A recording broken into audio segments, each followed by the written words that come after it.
আমি আহি পালোঁ মেঘালয়। এই মেঘালয় সোমাই দেখাইছোঁ দেই কঠীয়া কেনেকৈ পেলায়।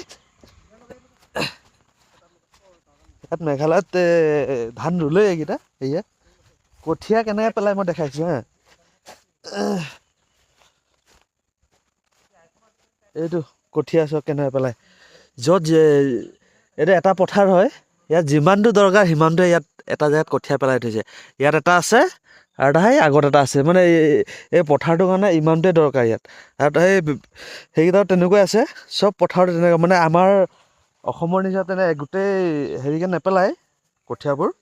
মানে এটা পথাৰত অলপকৈ পেলাব, যিমানটো দৰকাৰ হয় সিমানটো পেলাব। কষ্টটো নহয় আৰু ইমান তেতিয়া। মাছ গৈ আছে সৰু সৰু এইটো মাছ, এই ধুনীয়াকৈ লাইনটোত মাছ গৈ আছে। একেবাৰে এতিয়া মেঘালয়ত আছোঁ।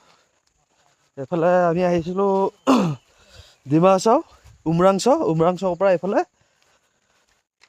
মেঘালয় গুচি আহিলোঁ। ঠিক আছে।